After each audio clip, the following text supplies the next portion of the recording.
Hey everyone, thank you so much for coming here today. I know that you have a lot of different sessions to choose from. I'm overwhelmed just by looking at the schedule, so I really appreciate it. So today I want to talk about how the mind learns.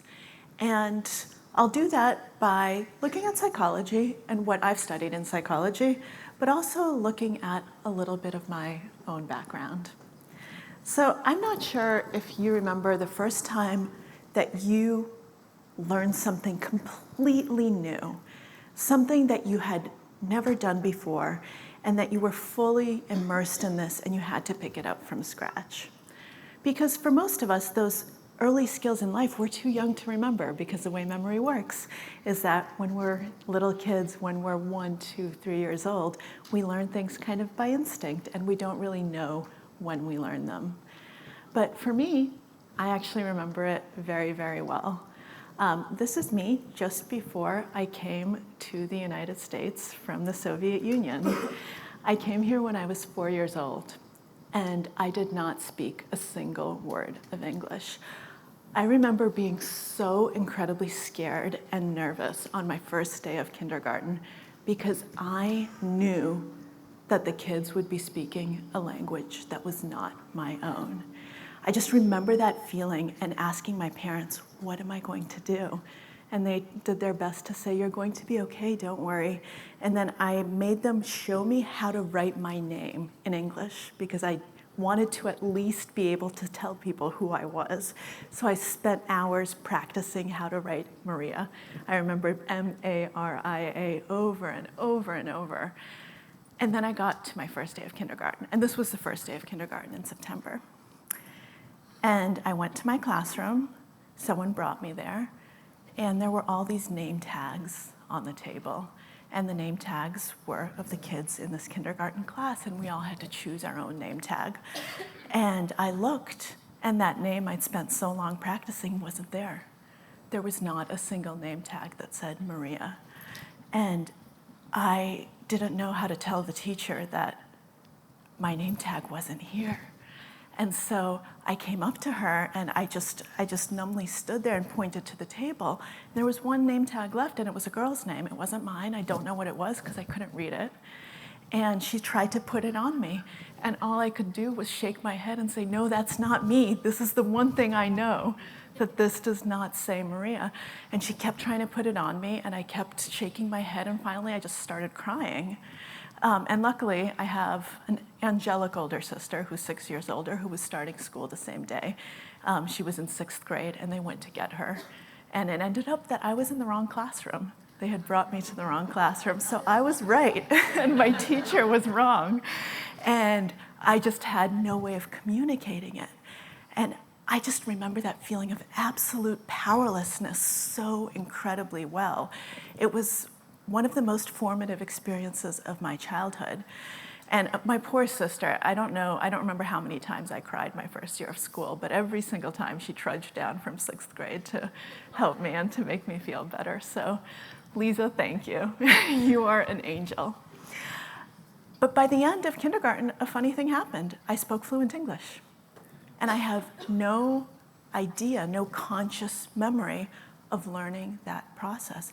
And we actually still don't know how language learning works. There are lots of theories of language acquisitions, but there's something about the human brain, about the child's brain, even when you're no longer an infant, that soaks it up from the environment and that's able to make sense from nonsense. So by the end of the year, I'd be able to say, I'm Maria, and I can find my name tag, and I will tell you if I'm in the wrong classroom.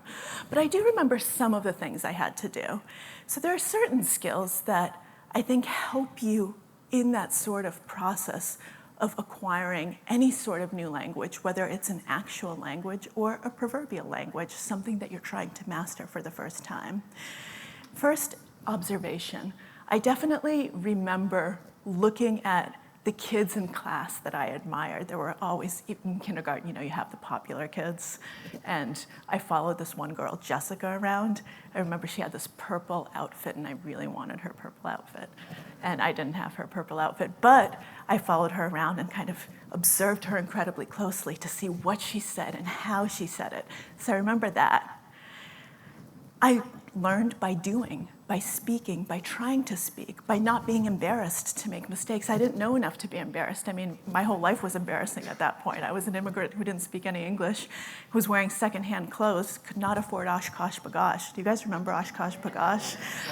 Yeah, everyone had Oshkosh Bagosh, and I didn't have Oshkosh Bagosh, and man, did I want Oshkosh Bagosh. And I never had it. So maybe they make Oshkosh for adults and I can get it now. I don't know. So I was over the embarrassment of trying to speak and not being able to, so I did it, and I did it over and over. It was very emotional. One of the reasons I remember this so well is because of how it made me feel. And one of the things we know about learning is that emotional memories stick. Emotional things stick in our brain. We learn the best when it's accompanied by emotion. When you feel something, you remember it. And this is crucial, I was getting feedback. And I was getting feedback immediately. Either the teacher understood me, either the fellow students understood me, or they didn't. And I knew right away whether I'd made a terrible mistake or not. And because I was getting immediate feedback, I was able to take that feedback and learn from it. And this is really important in the learning process. You need feedback, and you need it right away. If there's no feedback, if there's delayed feedback, you are not going to learn nearly as well. So through this experience, I acquired the English language and ended up becoming a writer, ended up studying this kind of loving language to the point that I wanted to devote my life to it, to writing and to psychology. And I'm not sure if one of the reasons subconsciously that I also decided to study psychology was because of this childhood experience, but I can't help feeling that it might have been. But after that point, I didn't really have, for a very long time, an experience where I learned something new in this sort of an environment. My career went pretty smoothly. I graduated from high school, went to college, studied writing, became a writer, went to graduate school for psychology, started writing about psychology, and the rest was history. But when I was doing psychology, I actually was researching something really interesting that brought me back to kind of early childhood. And that was how people learned in risky and uncertain environments. How do people learn when you put them in a situation where they can't control all of the elements? And I found something really, really interesting, which was that the smartest people, the people you'd think would learn the best, ended up not taking feedback from the environment when it was negative because they thought so highly of themselves. So they fell prey to something known as the illusion of control, thinking they remained in control of events even when they weren't. They wouldn't take negative feedback from the environment, and they kept doing the exact same thing they were always doing because their reasoning was, I'm smart, I've got this, your feedback sucks. And the people who weren't quite as good at their jobs, who didn't quite do as well normally, they took the feedback and they're like, oh, I don't get this either, maybe I should learn, and they ended up performing a lot better. And this was my graduate work, and then I kind of forgot it until a few years ago when I started thinking about my next book.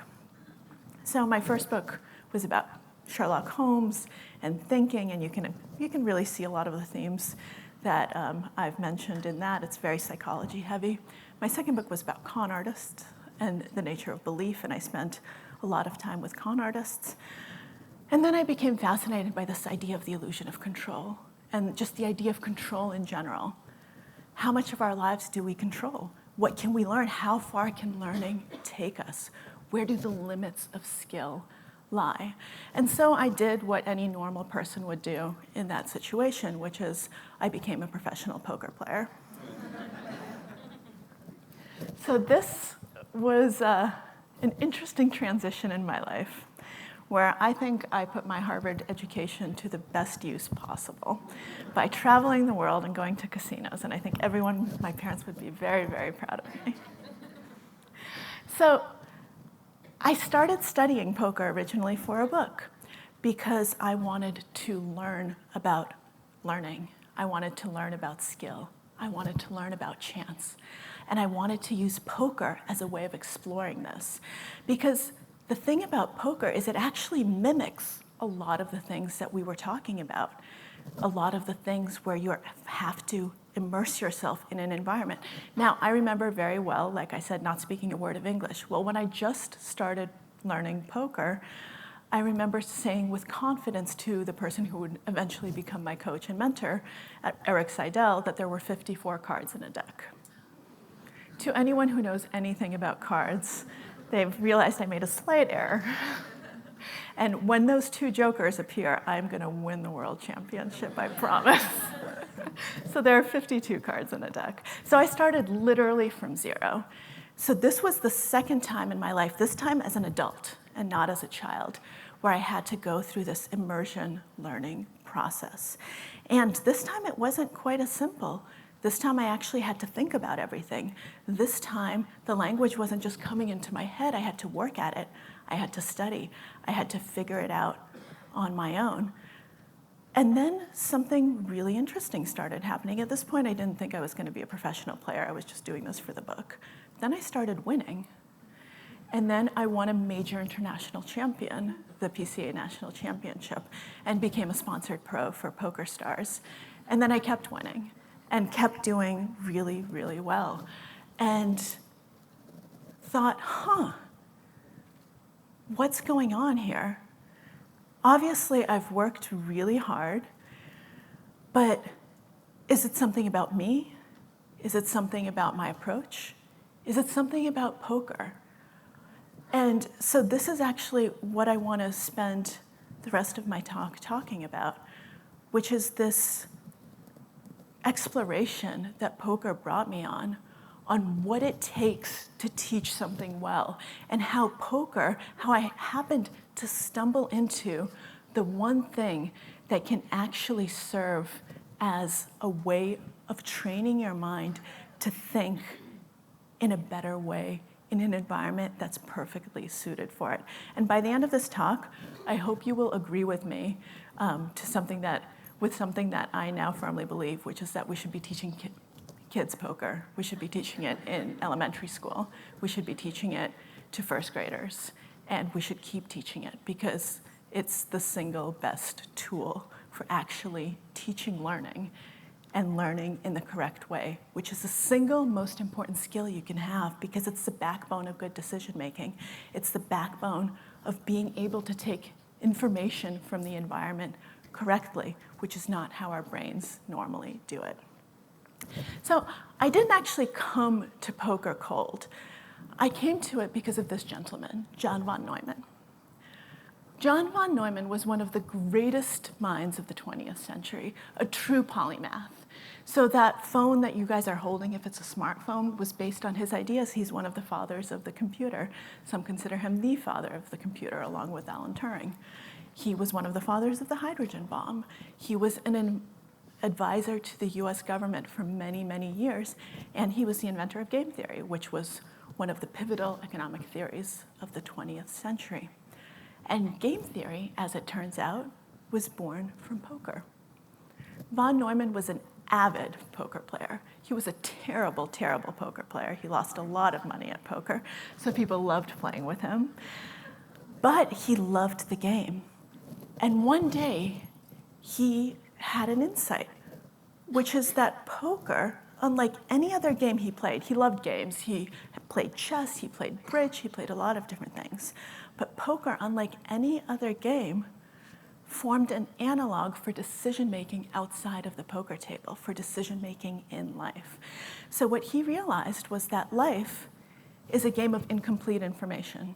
There are things that I know, there are things that you know, but I don't know what you know, and you don't know what I know, but there are certain things we have in common. And then we proceed from there.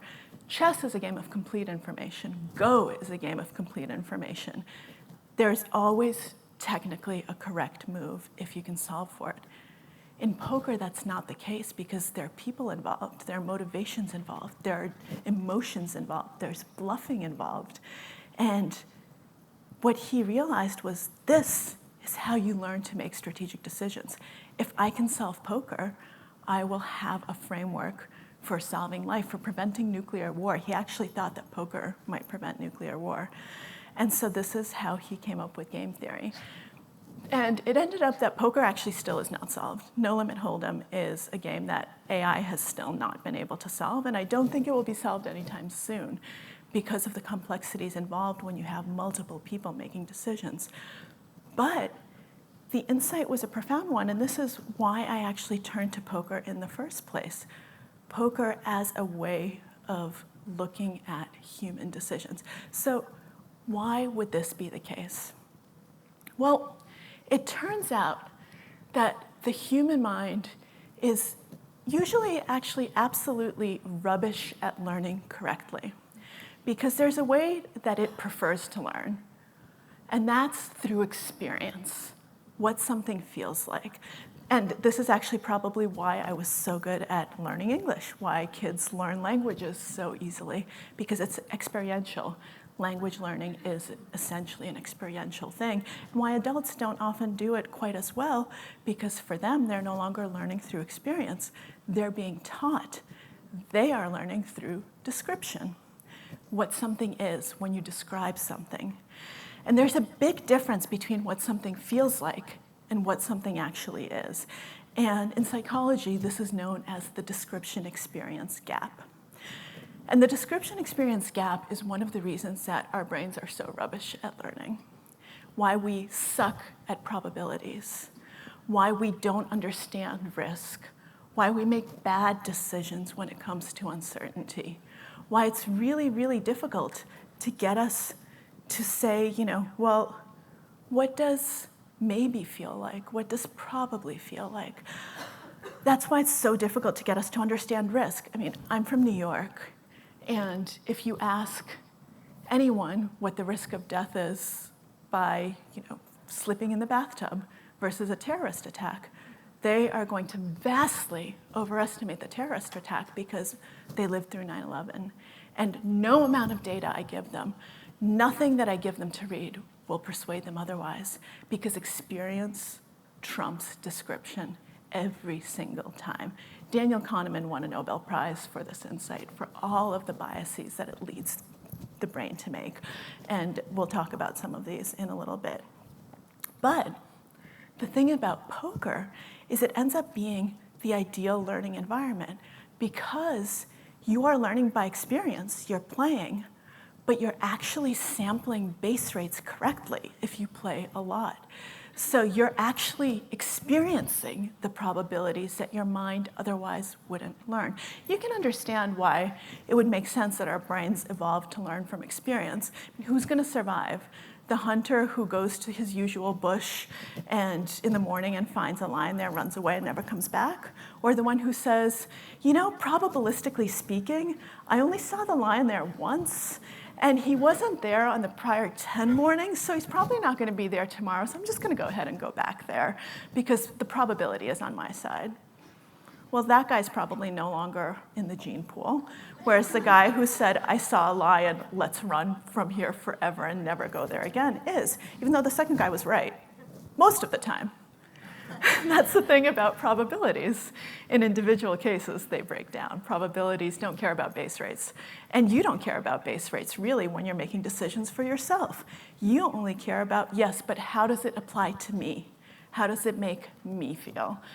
People who live in Florida, same thing with flooding insurance. Did you live through a hurricane? What happened? Your sense of risk, your decision-making is skewed by what you've personally experienced. So the key, and this was my key insight, is finding an environment where you can sample base rates correctly. Because normally, life is not that way at all. So let me kind of go through a few examples of mistakes that we normally make in learning. And these are mistakes that psychologists have written about over and over that are incredibly difficult to correct. So if you're a little child, and this is the first animal you see, you say, oh, these are, and your parent says animal, dog, whatever it is. You say, oh, wonderful, this is what an animal is. And you kind of generalize.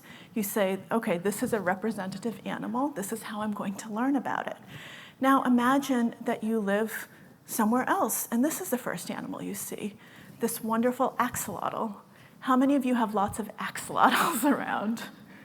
So I certainly don't, but you might think that this is actually the representative animal.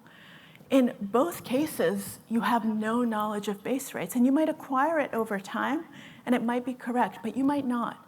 Because what if you live in an environment where there are actually no axolotls or no dogs or no other animals, and you live before the internet and you can't do all this research, and you only experience a few different types of animals, your view of the world is incredibly skewed, and you think something is representative when it's not, because you're just kind of looking at your mental schema. The example of animals is a really silly one, but it actually goes to something much deeper and a thinking mistake that we make all the time when it comes to people.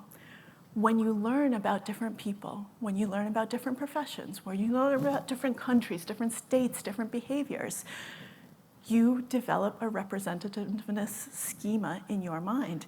And that schema will color your judgments, your decisions, your evaluation of probabilities in a way that it shouldn't.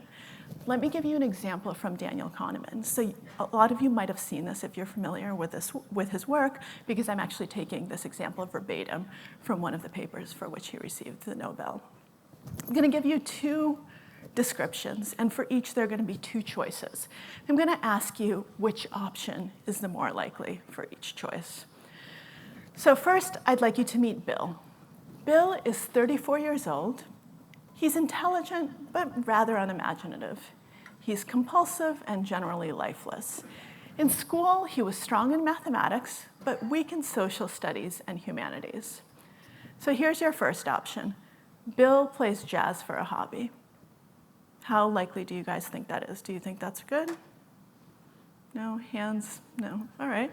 How about this? Bill is an accountant who plays jazz for a hobby. All right, let's meet Linda. Linda is 31. She's single, she's outspoken, she's very bright. She majored in philosophy.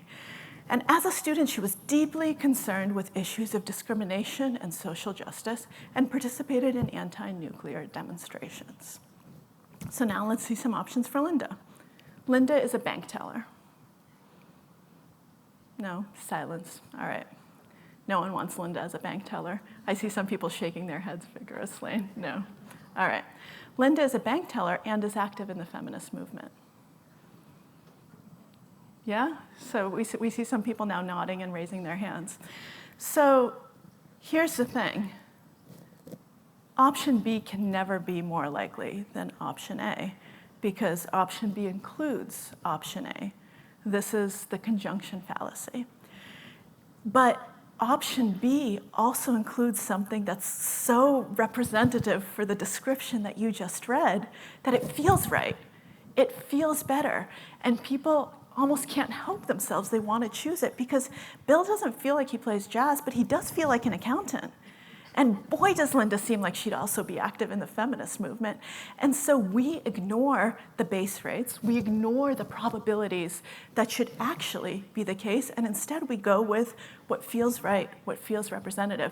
And when Kahneman found this, he was like, this can't be right. When he showed this originally, he had lots of options. And so he just kept doing it over and over until he just had two options, and people still chose option B over option A.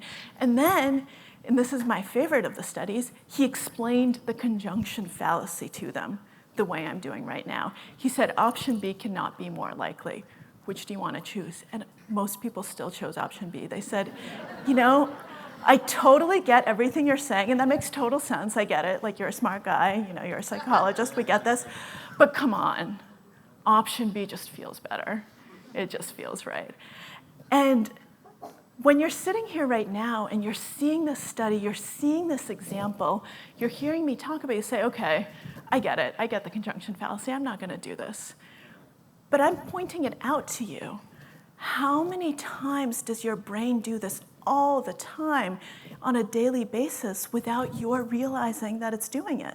Because there isn't someone pointing out. There's no one in your head who's jumping up and down saying, conjunction fallacy, representativeness, have you taken base rates into account? In poker, you're actually forced to figure out, is this representative? Did I take the base rate into account? Because if not, you're going to be one broke poker player who's not going to be playing poker for much longer. You have to think, how representative is this situation? Is it going to be something that I can recreate over and over? Or is this an outlier? Is this something that I actually don't want to learn from? And you actually force yourself to answer that time and time again. So that's not the only thing that we end up ignoring. There's also when you learn something and how you learn it, another way that experience gets in the way. So it ends up that people are overly focused on what just happened. That's what's most salient in your mind. It's called the recency bias. So when you compare what's happening now, you're not actually comparing with the base rate of all your states prior. You're comparing it with yesterday or the day before. And this is true over and over and over. And it actually leads to some pretty bad mistakes, including some mistakes that people say would kind of affect the world, like a total misunderstanding of global warming. I'm just going to pause for a second to let you guys take in this beautiful, beautiful cartoon from XKCD, which explains the recency bias perfectly.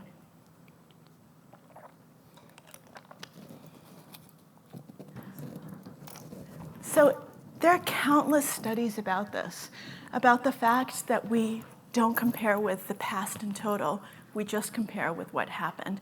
There are studies that even of personal happiness that show that you actually kind of compare yourself to the immediate past rather than the past. And so if I ask you how happy you are, you're going to give me a different answer depending on what your recency effect was. If I tell you, are you having a good vacation and you just came from New York to Hawaii and you're on day one of the vacation, you're going to say, oh my God, this is amazing. Now imagine it's a 2-week-long vacation and I ask you the exact same thing on the last day. You're going to say, they said the weather was going to be good. It's not so great. Like, it's been raining the last few days. Like, I'm pretty much ready to go home. This vacation isn't great. Whereas you're about to go home to sub-zero weather. But you're already kind of acclimated. You're looking at what's recent. You're looking at what's first to mind. And so you're not actually making an accurate comparison. And this happens with stock picking, where people actually pick stocks based on the weather. There's data that show that stock markets tend to go down on rainy days, tend to go up on sunny days. If your team has recently won a major victory, the stock market's going to go up if it's a national team. There's some really interesting data points that show just how much recent experience, positive and negative, affect your decisions, affect your judgments, affect your perceptions of how things are. Our brains are pretty easy to fool. And we also focus unduly on things that happened at beginnings, which is the primacy effect, and at the end, but we kind of miss everything in the middle. So we're about halfway through my talk right now, and you're probably not going to remember this part nearly as well, which makes me very sad. You're going to remember the story that I opened with. You'll probably remember what I say right before the end, and you're gonna be like, oh, what did that speaker talk about? What was that effect called again? Oh, damn. Well, anyway, doesn't really matter anyway. I think I got the important points. And the final thing is that our brains are always looking for causality. So we always are asking when things happen in the environment, we want a story. We want a causal story. X happened because of Y. What came first? Our brain always, always wants to know what came first. And oftentimes, that data is just not available, so we make up stories. And we learn from the stories that we then make up. So we might think that, X caused Y, when really no such thing happened. In fact, there was something else, A, that caused both of these things. Or maybe they're just totally unrelated and correlated. There's a wonderful website on correlation is not causation, which loves to correlate graphs of things that correlate that actually have nothing to do with each other, like traffic accidents and number of apples consumed. Beautiful correlation. So I think consuming more apples actually makes traffic accidents go down. So an apple a day keeps the doctor away. We have proven this. But our mind loves to make causal stories. And poker actually is a great metaphor for life, but it's not life. It's much simpler. It's a circumscribed environment. You are at a poker table. You actually see what cards come when. And you have a rare learning opportunity to actually figure out causally, what effect did my decision have? What information was I acting on? You know that X caused Y because you see it and you can learn from it because you get feedback. You either win or you lose. It either worked or it didn't. And you can't get away for very long making up causal stories that don't actually exist. So if you're losing and losing and losing, you can say, oh, well, I'm always making the right decision, and I'm really unlucky. I'm just the unluckiest person in the world. Well, you're going to keep losing and losing and being unlucky because you're actually not looking at the causality, which is that probably there's something wrong with your decision process. Because yes, people get unlucky, but you can't get unlucky every single time that you play. And I actually found myself doing this last summer. So after winning a lot, I started losing a lot because there's such a thing called reversion to the mean. And I'm actually not the best poker player in the world, as much as I would like to believe that I am. And yeah, I've won some stuff, but I also go through moments when I'm not winning. And those are moments of introspection when I have to say, okay, is something wrong with my decision process? Am I telling the correct causal story or not? And so I was telling someone, I'm running so badly. There's a term in poker, to run badly, which means that in percentage terms, in situations where you should win, say 50% of the time, these are called flips, you're always on the wrong side of it. You're always losing. And it always feels like you're losing, right? Because you never remember the ones where you won, and you just remember the ones where you're losing. So I caught myself doing this, and I said, you know what? I have the data. I'm very lucky. I'm in an environment where the data is available to me. So every time I'm in a flip situation, I will look at the exact percentages, and I'm actually going to keep a spreadsheet. I'm going to write down every hand I play live, and I'm going to see, am I running badly? Or am I not running badly, and I just think that I'm running badly? And it ended up that I was running badly, so I'm brilliant. And that's the end of my talk, thanks. But in life, we often don't have the opportunity to do that. Or we do have the opportunity, but we choose not to because it's such a noisy environment. We can always, when we're running badly in life, we can always blame something else. That's why chance and luck are such beautiful words, because you could say, oh, I got unlucky. Or he got lucky. He definitely did not deserve that. And you can always say that it was something else. Something we love doing is taking credit for the good things and saying, oh, that was all me. And then when something goes wrong, we say, oh, that was something else. In studies of group decision-making in educational settings in schools, when you get students on different projects, and then you basically set it up so that they have bogus results, which are either good or bad, you realize that something really interesting happens.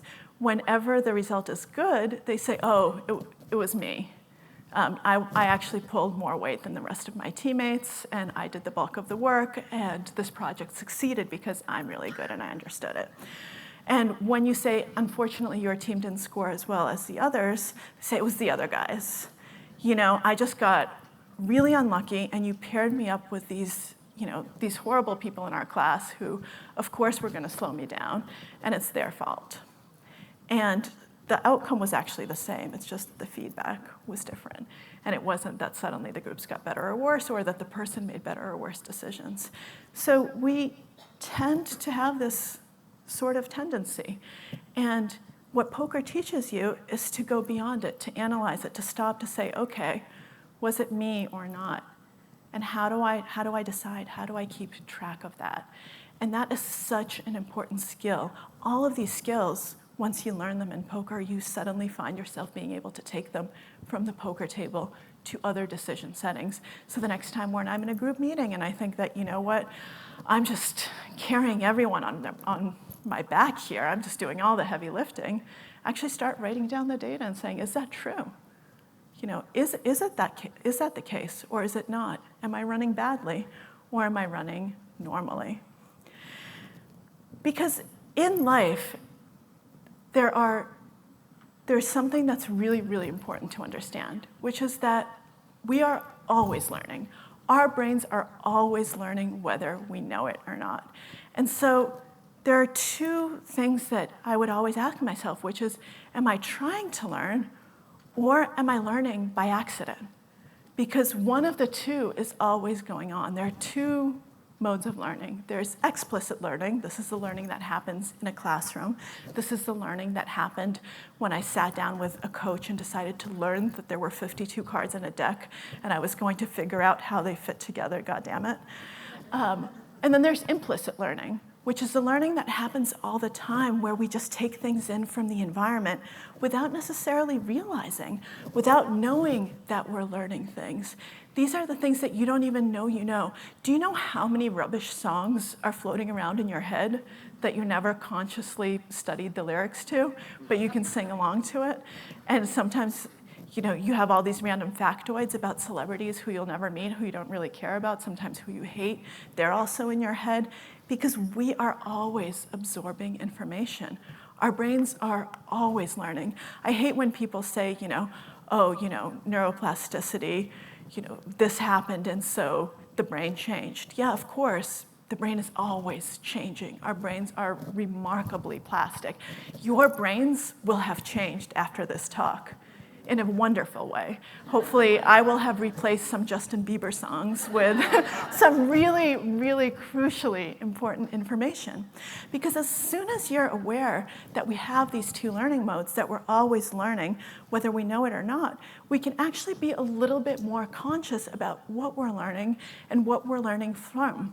So people talk a lot about dopamine and kind of rewards in the brain. And dopamine isn't actually about reward as such. It's about a concept known as the reward prediction error. Is what's happening in the environment what I expected or not? This is how the brain learns. If I expect something to happen, I'm not going to learn anything. So if you think about classic animal studies, if I press a lever and I always get food, at this point I'm not learning anything. The reward is exactly as predicted. If I press that lever and suddenly food doesn't come out, negative prediction error. I just learned something. I might think, uh-oh, something's wrong. If I get that lever and suddenly, instead of food, it's my favorite drink in the world, positive prediction error. Ooh, that's wonderful. I just learned something new about this environment.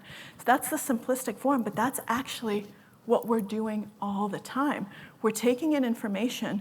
Does what's happening actually match my version of the world or not? And this is why learning from experience is so incredibly powerful. And we need to be aware that we're always learning from experience, and we need to try to make it explicit in the moments that it counts. Because even at the poker table, you have a lot of people who fail to learn, who play a lot of poker, but who don't actually take the time to self-reflect. And so they end up learning from visceral cues, from emotional cues. They get angry. There's a wonderful term in poker called tilt, which is taken from pinball, tilting pinball machines, but it means emotional. And you can use it as any form of language. I'm on tilt. You're tilting me. I feel so tilted. This is tilting. It's a wonderful word, and I hope that you all use it in your everyday vocabulary. But it actually goes to show that even in this thing that I'm presenting as this wonderful pantheon to rationality, there are strong emotions. And the emotions are going to get in the way of your decision making because you are learning from experience. And you need to start figuring out, how does this emotion affect me? How am I learning from it? How is it affecting my decision? And try to say, okay, what's my explicit learning? What's my implicit learning? And how can I maximize the explicit part, and how can I learn to control the implicit learning, knowing that the implicit learning is going to be happening no matter what, and that it's going to be true no matter what, no matter how many talks I go to, no matter how many poker tables I sit at, no matter how many times I study this. This is going to happen, and it's going to happen to everyone around me. I need to understand that.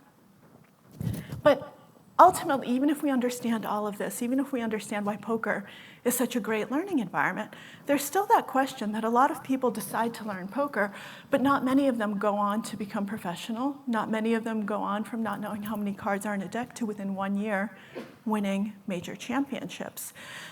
So there must be something else going on, and this is kind of what I want to, the last thing that I want to talk about, which is short-circuiting the proverbial 10,000 hours, which I don't believe in. I obviously spent far fewer than 10,000 hours to learn this. And I think that this is an incredibly important concept to realize that even as adults, if we pursue things correctly, we can achieve mastery in a lot of areas in a shorter period of time if we learn to maximize our learning. So how do we do that? The first one we've actually already talked about, and that's immersion. I was forced to immerse myself in English. In poker, I chose to immerse myself. But it's not often as adults that we actually immerse ourselves in a new skill. I lived and breathed poker 24/7. I played or studied 7 days a week, at least 10 hours a day, every single day for a year. So I definitely decided that I was going to give this everything. We don't often do that. And that's something that I think that if you want to acquire mastery, you do need to immerse yourself. Find ways of immersing yourself in whatever skill it is that you're trying to acquire. But you also, and this is how you immerse yourself, you need to be motivated. Motivation is actually crucial to learning. And there are two types of motivation. Just like there are two types of learning, there are two types of motivation: intrinsic and extrinsic. Intrinsic motivation comes from within, and extrinsic motivation comes from without. Both work, but intrinsic works much better and for much longer periods of time. I wanted to learn. I was motivated to learn because I wanted to write the best book I could write, and I wanted to become the best poker player I could possibly be. If I had been motivated by an extrinsic motivator, like money, I'm learning poker because I think it's going to make me rich, I would not have learned as well, because so many psychology studies show us that we don't actually learn as well when we are being motivated by external rewards. There are some really interesting studies with elementary school children where children who were passionate about something, the teachers actually started rewarding them for doing that thing. And lo and behold, the passion kind of evaporated. They said, well, why would I read a book if you're not going to then give me this reward at the end? I don't want to read it anymore. And these were kids who were avid readers before. And that's actually a really scary proposition. You realize that as soon as you shift the focus of reward, you can actually shift passion. You can shift motivation. You can shift motivation really at a fundamental level. And you don't want to do that. So I think that's something we need to be really careful of with others and with ourselves. So I think motivation was crucial. And I also think that you need to know and evaluate your own abilities. So let's just imagine a hypothetical when I was trying to figure out how do I explore the role of skill and luck in life. And I said, oh, race car driving. Why don't I start to learn to be a race car driver for a year and see what happens? There's definitely skill involved in race car driving. There's definitely luck involved. You know, you can be the best driver in the world, and then there's some oil or something happens, and all of a sudden your car goes spinning out and you don't win the race. Well, sure, I could have chosen that, but it would have been a very different book because, one, I don't know how to drive. Cars scare me. I have zero hand-eye coordination, really zero. Like if you throw a ball the size of my head at me, I'm not going to be able to catch it. I have horrible vision. I have to have corrective lenses, and I see very poorly without them. And I have awful reflexes. My reflexes are incredibly slow.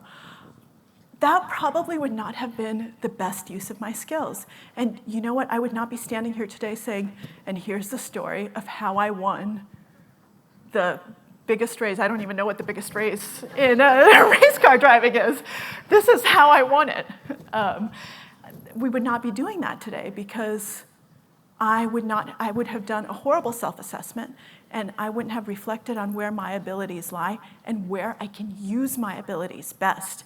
Because I think one of the ways that you can circumvent having to spend X number of hours doing something is by leveraging the skills that you already have. You're all adults. You have already spent countless hours mastering other things for other parts of your life. What have you mastered, and how can you use it in this new environment? So as a writer, I have some narrow skills. I had to learn how to form paragraphs, how to write transitions. I worked with great editors to figure out form and flow and structure. But I also had broad skills, journalistic skills, skills of observation, skills of paying attention to people, to reading people, to trying to tell people's stories. Those are skills that I draw on all the time at the poker table. I am probably better at paying attention to people than a lot of people who've been playing poker their whole life, because that's what I do. I let you tell me your story. I want to know about you. That's how I get my writing material. But that's also how I can tell if your story makes sense. That's how I can tell if you're bluffing. That's how I can tell if you're not bluffing. That's how I can figure out how the emotions are affecting you specifically, how you're reacting, and how I can take advantage of you and take your money. So narrow skills versus broad skills. What do you bring to this, and how can you use what you already know? But of course, you never know in advance what you'll need. So I think a certain amount of open-mindedness and of knowing that you can't have a learning plan. So this was supposed to be a year, 1 year. 3 years later, I'm a professional poker player, and I'm still working on the book, and it will be coming out. But things changed. And I think knowing that you don't always know how things are going to happen is really important. And to know that, like I said, not only are you not going to know what you need, but that not all of your experiences are creative equal. Some of your experiences were more valid than other in terms of learning. Once you realize how outsized our learning is from experiences, the next step is to figure out which experiences taught you something valid versus which experiences did not. And that's actually kind of what I want to leave you with, back in this realm of uncertainty and chance and not knowing what's going to happen and noise. So what you're looking at here is the default mode network of the brain. And the default mode network of the brain is a part of the brain that's active when you're not doing anything at all. So hopefully it's not active for any of you right now, because it means that you've completely zoned out and your mind is wandering. This is a part of the brain that draws connections from disparate areas. This is a part of the brain that often leads to insight and to aha moments, because you don't know how things are going to connect ahead of time. I didn't know I'd be good at poker. I didn't know necessarily that I had skills that were going to be valuable. I didn't know my psychology background would work in quite the way it did. And I didn't know that I'd be able to develop the strategy I've developed because of the way that my knowledge and my insights from other things have come together. And so once we ask ourselves, first of all, can it be taught? Because there are certain things that can't be taught. I can't suddenly decide that I'm going to spend a year becoming 3 inches taller. And secondly, can you relinquish control? Can you learn to be okay with the fact that you're never going to learn something 100%, that you're going to make mistakes, that there is only so far that your skill can teach you, and it can take you no further than that. And if you can learn to actually embrace uncertainty, I think that you will go a much further way towards being a better learner in general and more successful at anything you put your mind to. And with that said, we're going to go to some questions from Slido, and also anyone who wants to play poker with me later on for lots of money, minimum $1,000 buy-in, just come on up and we'll see how fast you can learn. Thank you.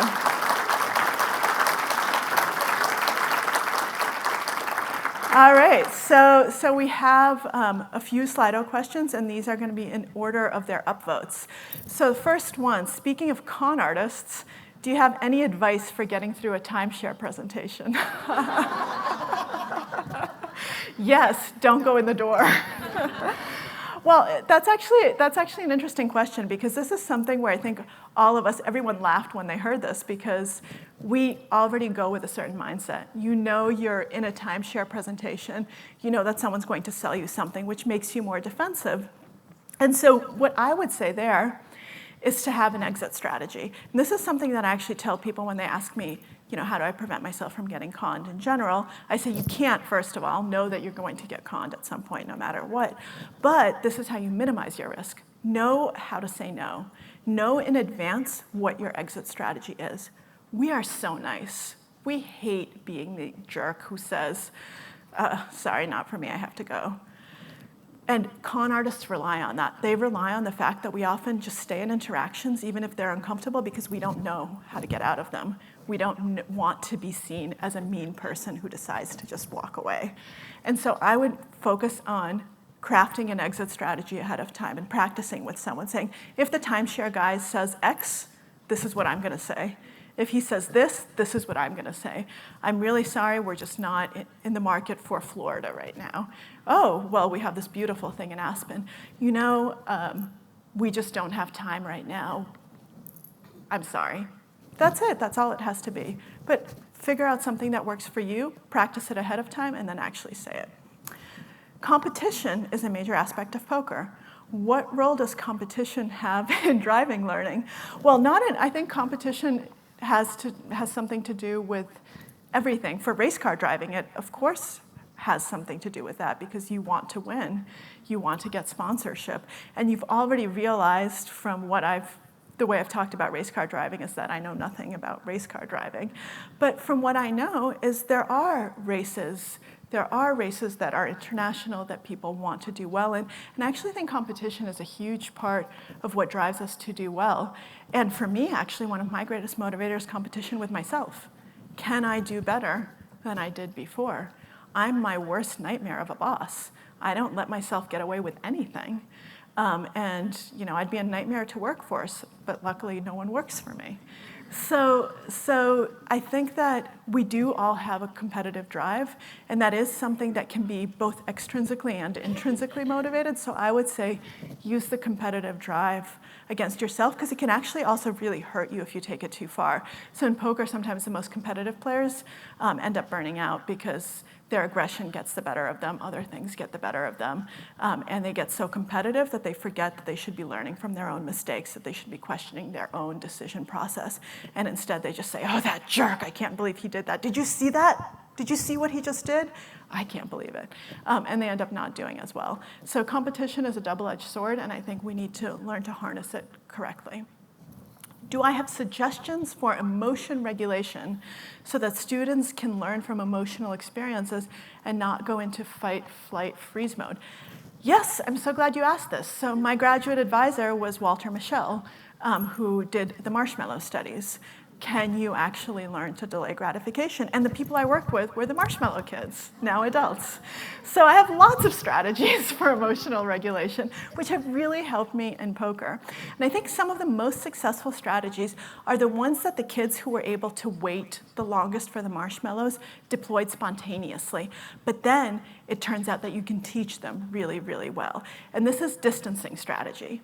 So you figure out a way to cool the hot stimulus, whether it's the poker situation, the marshmallow, or whatever it is you're trying to regulate. So in the case of the marshmallows, some of the kids who were able to wait put a frame around them in their minds and said, oh, well, I can't eat a picture, and this is a picture, so I don't want to eat it anymore. Or they said, oh, I'm going to pretend that this marshmallow is a puffy cloud. And it's a puffy cloud, so I actually can't do it. Some of them would actually physically turn their chair the other way, which is kind of brilliant, because if it's not in front of me, I don't have to look at it, I don't have to deal with it. There's a psychologist at the University of Michigan who was one of Walter's last students, Ethan Cross, who studies a technique that has worked really, really well in everything from children emotionally regulating to adults who are having marriage problems, which is a self-distancing technique. Picture yourself in the third person as if you're a fly on the wall looking down at this situation. So I'm not saying don't experience the emotion, but then take yourself out of the emotion and say, okay, I'm a fly looking at this man, looking at this woman, looking at this child, having this emotion in this argument. And I'm just a fly observing. And that simple act of distancing, of going outside of the situation and seeing it from the third person, helps a lot. People suddenly become calmer, they become more rational, they become able to see their emotion and the situation for what it is, and they can actually talk through it much better. And so oftentimes at the poker table, if I actually have like a really bad situation, whether it's because I made a bad mistake or if something bad happened at the table, which does happen, I will oftentimes actually physically stand up and just take a lap around the room. And it's a tournament, so I'm going to miss some hands, but that's okay, because to me it's more important to play with a cool mind than it is to make sure that I get every single hand. Because even if I'm dealt pocket aces on the next hand, which is the best hand in poker, I didn't know this when I started, so I'm assuming none of you know this either.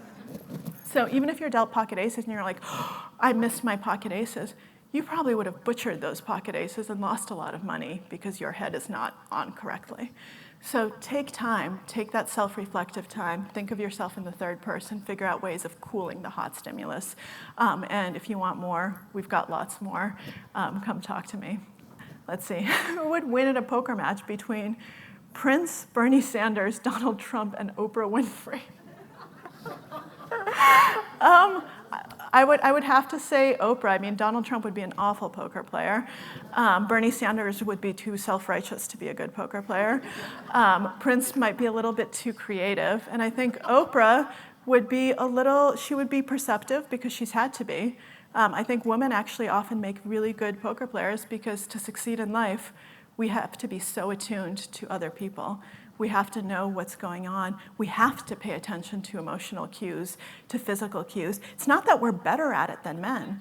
It's that we've had to become better at it. Men in our society, because we are in a male-dominated society, oftentimes can get away with not paying attention because nothing depends on it. They're going to be okay no matter what. But for women, that can actually be detrimental. And so we have learned to pay attention to incredibly subtle cues. So only 3% of professional poker players are women. 3%. I want it to be, 83% or 53% at least. Because I think that women would actually make incredible poker players because of all of this. And it's empowering. Because if you can be one of the 3%, sit at that table and beat all of those guys, man, does that feel good. And then you can take that from poker and apply it to other situations. And I think that it's actually made me a much stronger person outside of poker as well. Poker has a very quick feedback cycle. How can these lessons in psyche be applied to things with longer cycles like education policy, curriculum development, et cetera? It's really hard because from what we know of learning, and this is what I started with at the beginning, you need feedback. And the feedback needs to be quick. And if there's delayed feedback, you're not going to learn as well or as rapidly. So I would say as much as possible, if you can break things down into things where you can provide feedback in a more regular way, then that would be incredibly helpful. But I don't pretend to have the answer. This is a really difficult question, and this is one of the reasons why I think, just start teaching kids poker so that they learn from feedback, they figure out what that looks like, and then they're able to apply that to other situations and say, okay, I'm not getting the feedback right now, so I don't actually know if this was the right decision or not. I don't know if I did this correctly. Let me write it down, and let me write it down in the moment so that I have all the data to go back to once the feedback does come.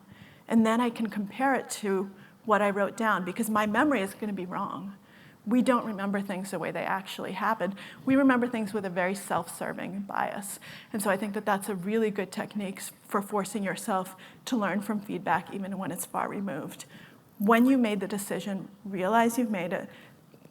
Think about how you've made it, what factors you used, why you made it. Write it all down and have that record to go back to when it's time to go back to that. And we are now officially out of time. I'm sorry, there are so many good questions that I wasn't able to get to, but thank you guys all so much for coming. Thank you.